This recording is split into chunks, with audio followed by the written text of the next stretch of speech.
Hi there, everyone. It is such a privilege today to be joined by a wonderful speaker, someone who I got to know last year, Kira Essex, who was participant in the Youth Impact Challenge last year, and had an incredible project around that looked at a lot of the things that you folks care about, around climate adaptation, the fact that there's natural disasters, but then also challenging us to think about how we use indigenous knowledge uh, to address those climate issues. Here, I want to acknowledge that I myself am a uninvited settler in the lands of the Mi'kmaq here in Mi'kmaqui. I live in Chibuktuk, which translates to the Great Harbor, which is also known as Halifax, Nova Scotia. And I think to that end, I appreciate any conversations as people were introducing themselves before the call. I too have that recognition that uh, you know I would not be here. The lands would not be here in the if it was if it was not for that indigenous stewardship and that concern sometimes of when people did come from other lands, what happened to some of those. That's not something beautiful ecosystem that we have around us is something to worry about. And so to that end, I feel such a privilege to be able to hear your talk, Kira. Thank you so much. I'll pass it off to you. I gave you like the most, there's so much more about Kira. So maybe Kira, if you would introduce yourself, and thank you again for making time to share some really important information and knowledge with us. Thank you so much for such like the kind introduction, Shitang. It's really such a privilege for me to be here and to hear from all of you and see how the hackathon is going. So thank you so much for taking time out of your day to come and listen and learn. And yeah, my name's Kira Essex. I'm of mixed settler Anishinaabe heritage. My ancestors come from Hiawatha First Nation, so we're Mississauga Anishinaabe, but my family has lived in Thunder Bay's urban Indigenous community for about 3 generations now. I'm of Turtle Clan. I think like you did such a great job with the land acknowledgement. I also just want to acknowledge that I'm on the traditional territory of the Fort William First Nation, signatory to the Robinson-Superior Treaty of 1850. One thing that I'd add with the land acknowledgement is like wherever you are, I would like to extend an invitation almost to look outside and see what's happening on the land. It's so wonderful that we're recognizing Indigenous sovereignty more with land acknowledgements, but taking some time to really acknowledge the land itself and see where it's at today, I think is so important to that like reconciliatory work. Yeah, and in the past, I've been involved with Fridays for Future Thunder Bay. I served as the Indigenous student trustee for my school board here when I was in high school. Currently, I am pursuing my bachelor in environmental studies at Lakehead University and do some work with the Thunder Bay Indigenous Friendship Center as a volunteer, as well as sit on the Earth Care Advisory Committee for the City of Thunder Bay. Yeah, I think without further ado, we can get into the topic. So today we are talking about Indigenous knowledge for climate action. We're going to look at some concepts, two-eyed seeing. We're going to discuss some medicine wheel teachings with a specific focus on wellness and project and planning strategies, which hopefully can help you throughout the hackathon and beyond.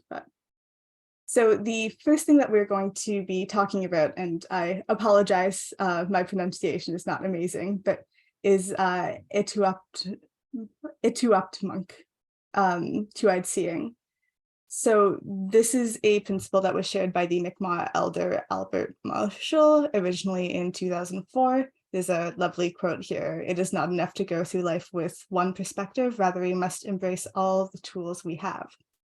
So the image on the screen shows 2 eyes on different puzzle pieces connecting. This kind of demonstrates the main idea described by two-eyed seeing. It's seeing one eye with Indigenous knowledge and the other with Western knowledge. So in this concept, neither knowledge system is superior to the other.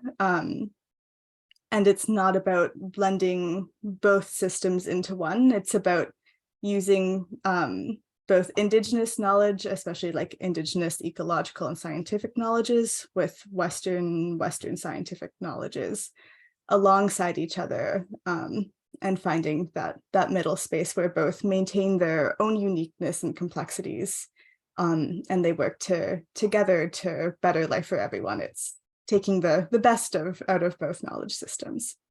And it's very commonly used in scientific contexts, especially like environment and health, but extends beyond that as well. I've heard a lot of two-eyed seeing approaches in like education and teaching strategies.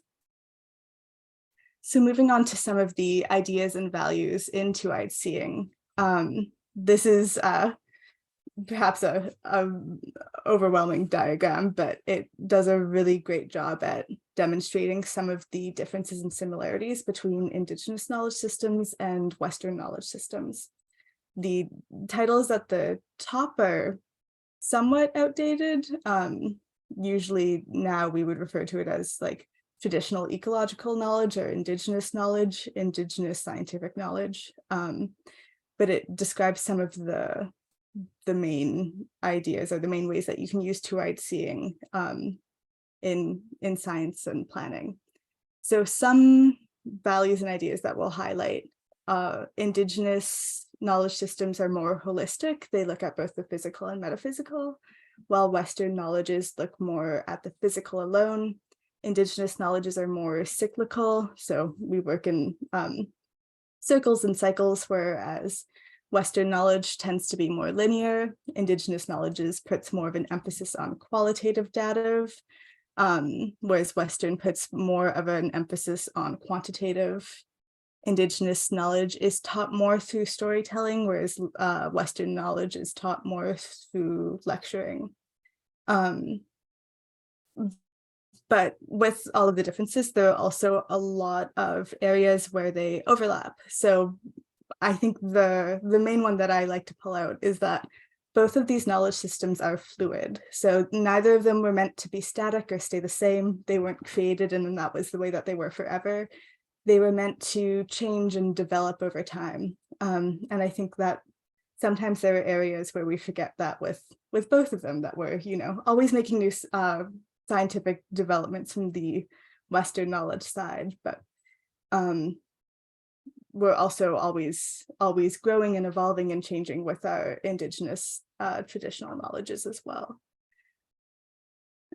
In addition to that, both are ways of explaining and understanding complex systems, so it can really give us a lot of insight into the world around us, and both really seek to better understand this world that we live in.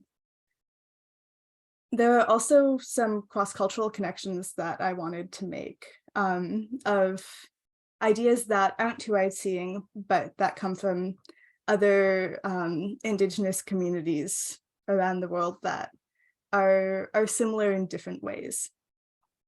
So first I'd like to talk about a Haudenosaunee treaty called the Two-Row Wampum. It was originally made between the Haudenosaunee Nation and the Dutch Nation, and was a treaty on how they would live in the shared space together. So you can see it up here at the top is the wampum belt. The two darker lines, which are purple in the colorized version, represent a ship and a canoe, and the white represents the water, both on the outside of them and in between their ships. So the idea with this was that both vessels move parallel to each other. Neither of them would try to steer the other in a different way, but they still moved alongside each other in their own boats. So the main kind of idea to pull out of this is that, we can coexist and work together, and our own worldviews can be maintained and not changed to fit another one of the worldviews, or we don't have to lose the really valuable knowledge that comes from all of the different knowledge systems throughout the world. And that one's really interesting because it is a treaty. So it's cool to see how those knowledges are embedded in different forms. Like for that one, that would be like intergovernmental policy, which is really cool. And then the other example is Maori, which the Maori people are more on the continent of like in Oceania. And they used the metaphor of a braided river. So I have just a few notes from this diagram, and I've cited the paper that it's in if you want to learn more, because admittedly my knowledge on the Maori people is a lot less developed than my knowledge of the people on Turtle Island. But they use this metaphor to describe integrating two distinct worldviews into a workable whole. And the framework was really meant to connect the two different paradigms as equals and create the relationships needed to undertake research. And it incorporates more of that both quantitative and qualitative, numerical and opinion-based results. But in the actual paper, they reference two-eyed seeing as a similar concept as well. So it's interesting to see how these ideas crop up across cultures. So moving on, we're just going to do a little bit of a discussion about the medicine wheel, which is like largely found throughout First Nations cultures on Turtle Island. So it's a sacred symbol which maps a multitude of teachings, and there's a lot of variation between how the medicine wheel is shaped, how the teachings are presented, which directions the teachings lie in. So this is the version that we're seeing here. There's a lot of variation that you might see with different teachings. So this is just one example.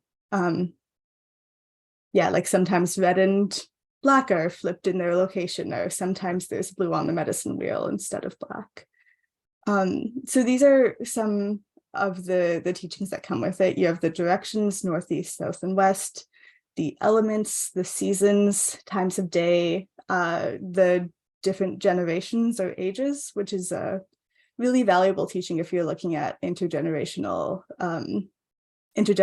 work and progress and collaboration and healing. And if we have any time left over after the presentation, we can get into that a bit more. And then we have the 4 sacred medicines as well. So before we move on to the next slide, I would like to invite everyone to take a minute to reflect. We're going to be looking at medicine wheel teachings around wellness in the next slide. So we're going to just take a moment to reflect and ask ourselves what we have done to tend to our wellness this past week. So that could be like, this week I read a book, I had like my favorite food, and just looking at examples of that. Or alternatively, you can look at the things you've done this week that you are proud of. And then we're going to map it out and see how what we've done in our own lives aligns with some of the medicine wheel teachings. So you don't have to share these at all. You can just write them on a piece of paper, and I'll give us a minute to do that.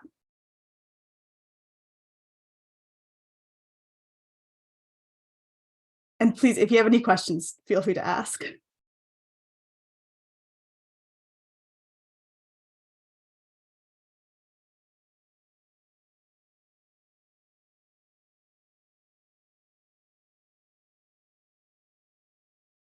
I just wanted to make sure, like, you asked to take a moment to think about what we've done this week to increase our awareness.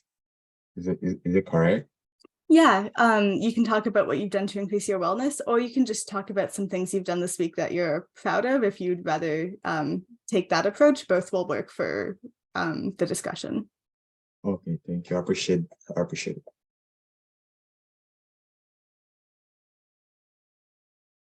So yeah, just another example. One of mine's going to be that I walked down to one of my favorite parks. Yeah.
All right. So I'm gonna turn to the next slide and we can talk some more there. If you're still writing, no worries, you can keep on going. Yeah. So next is our medicine wheel teachings around wellness. So this is mapped out in 4 different ways. In the East, we have mental wellness, which is like mental health, intellectual health, and really relates to how we understand and learn about the world. In the South, there's physical health, which is located in the body. It's more about your physical health and fitness. In the West, we have emotional health, which is about understanding and sharing your emotions. And in the North, we have spiritual health, which has to do with connection with the land. And if you believe in a creator or any sort of religion or faith system, a connection with that creator, religion, or faith system. But yeah, I really just want to emphasize with spiritual health, you don't necessarily have to believe in a creator. The connection with the land is part of that. So with the medicine wheel teachings around wellness, it really looks at having like a holistic approach to health. So the 4 elements of wellness should be somewhat balanced, looking at making sure that we're tending to all 4 aspects of being. They don't have to be like 100% balanced. Sometimes it'll ebb and flow. Maybe when you're in school, there's definitely more of an emphasis on mental health, whereas when you're off and it's summer and it's warm and there are fun things to do, there might be more physical health. But yeah, it will really ebb and flow at different periods of life, but looking to make sure that all of the different aspects of health are attended to.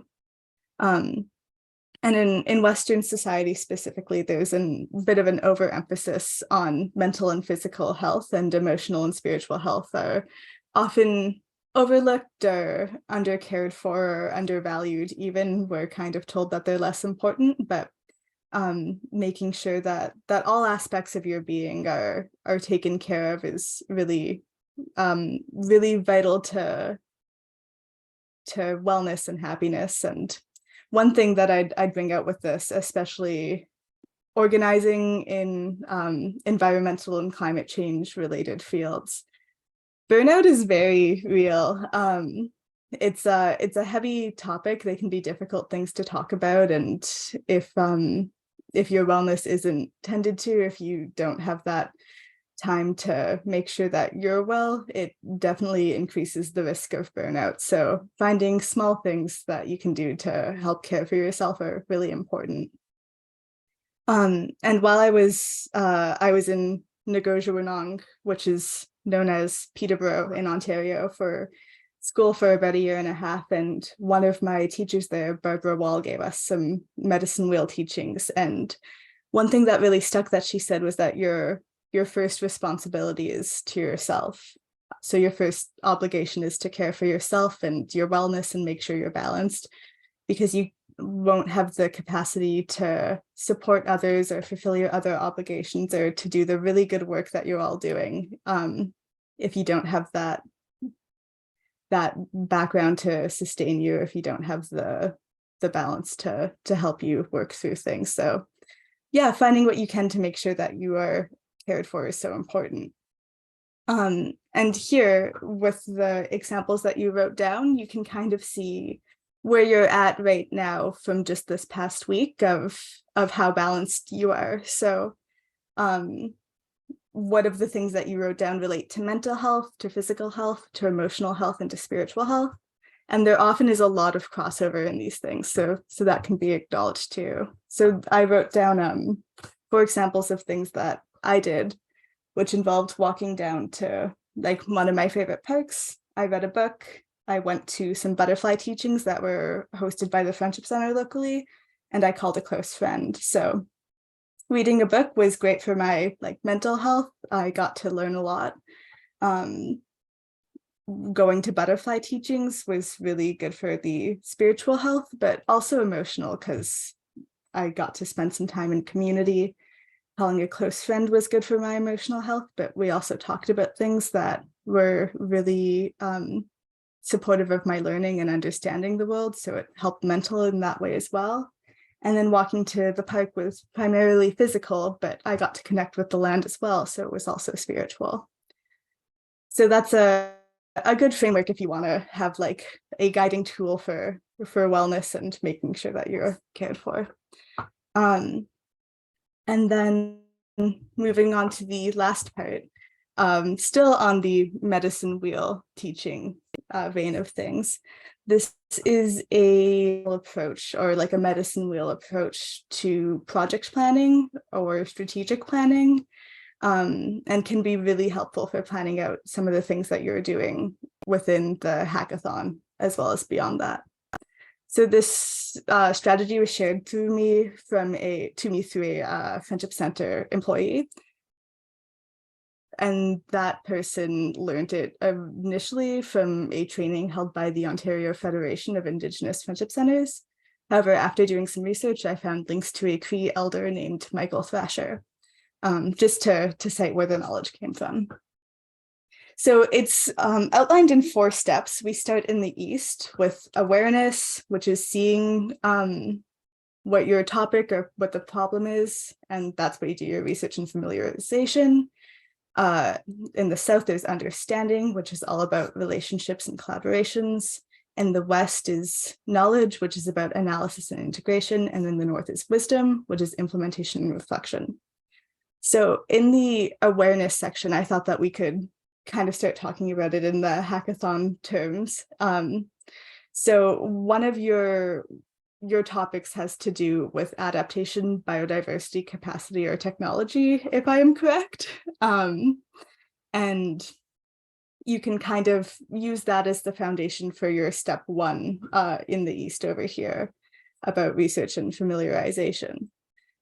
So you can kind of ask questions like, what are the current best practices in your sector? What is the problem that you're trying to address? What solution are you trying to come up with? What information or knowledge do you need to learn to really have a holistic understanding of your topic or idea? And is generally where you develop like the base layer of your knowledge for the project. So an example of this, since I'm such a huge fan of stormwater, you could be looking at like an adaptation or technology approach with the problem of, you know, maybe the city you live in is much more prone to flooding with the projected impacts of climate change. So you want to look at some of the different ways to reduce the risks of flooding in your area. So that would be, what are the current practices and technologies? Can you talk about low impact developments? Can you learn about stormwater management in your area? What's already existing? Moving into the South, we have relate to it, or relationships and collaboration. So that's a lot like building your project team. Who are you working with? I believe you're in teams for this of 2 to 5, so you've already got a jump start on that. And then that extends as well to connecting with potential partners, collaborators, and stakeholders. So who is impacted by the problem that you're trying to address, and how will the work that you do impact them? So one thing that I'd point out here as well is that combined knowledge that's worked through collaboratively, where you have a lot of different perspectives, will always be greater than like individualized knowledge or knowledge from a very small group. Our minds work better together. It's often, even in like a really big group, just one person can bring something up that completely changes the course of the conversation. So asking questions like, who is represented in these conversations? Who is being excluded? And really looking at the relationship building and collaboration in more relational terms than transactional terms. So not thinking about what can I gain from this person, but how can I build community with this person? How can we learn from each other?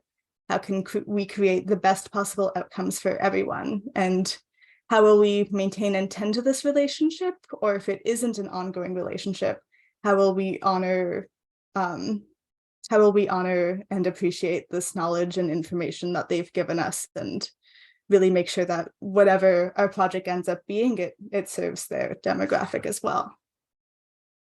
Moving to the west in the stage 3 of analysis and integration is kind of where you evaluate and analyze and synthesize all of the information that you've collected up to now.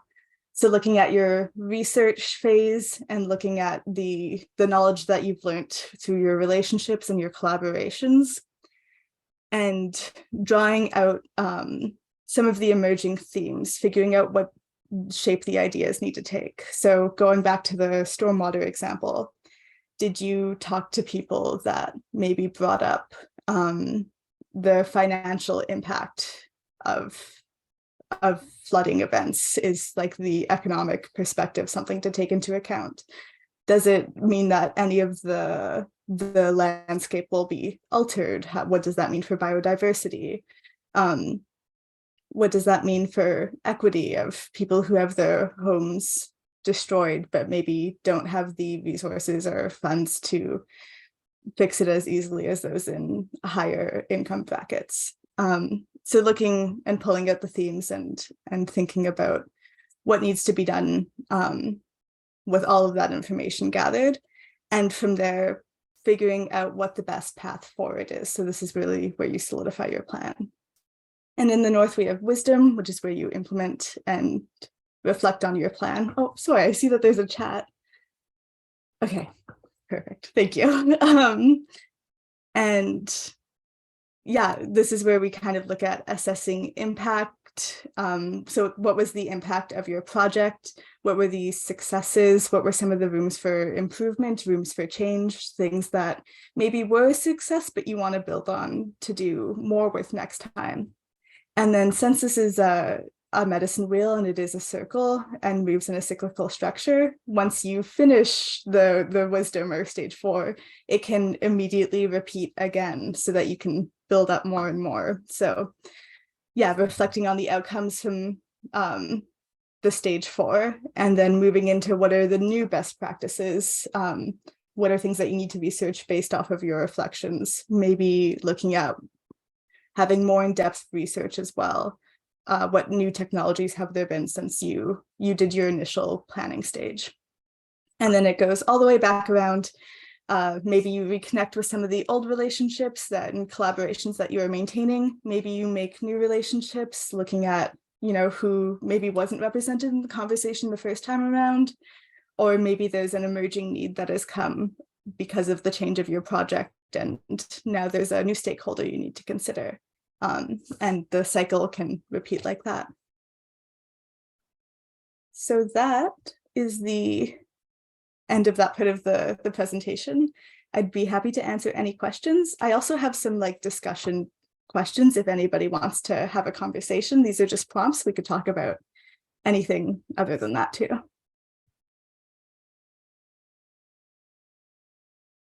Thanks so much, Kira. That was so wonderful. Yeah, I mean, I'm just like I was sharing there. I think even with one of our projects, EarthNet, where one of the co-hosts for the hackathon, we're trying to bring together a community, different people involved in climate action. But it's interesting, even from the conversations with some of our participants here, something that was interesting is I started to realize we missed the emotional piece because I'm so focused on the action piece. So we need to be like, oh, everyone do stuff. But it's like we were missing, I think, in some of our work, that emotional piece. I think even that spiritual side of, it's not just, what is the system we're trying to break kind of deal, or, what's the, I'm just thinking a lot. So I'm processing a lot. Maybe I'm thinking out loud as we process, but this has been really, really helpful. Yeah, folks, if you have any questions, let me know. What I might do actually here, I'm going to turn off the recording here. Just a heads up, there's also going to be a code. So if you have it, so there's a bonus code for people who attend these workshops to get a bonus point to their thing. So you can come up with any code word you want, Kira. And yeah, so we'll pause the recording, and folks, just feel free to ask any questions you want. And yeah, if there's discussion, feel free. We can do that as well. Thank you.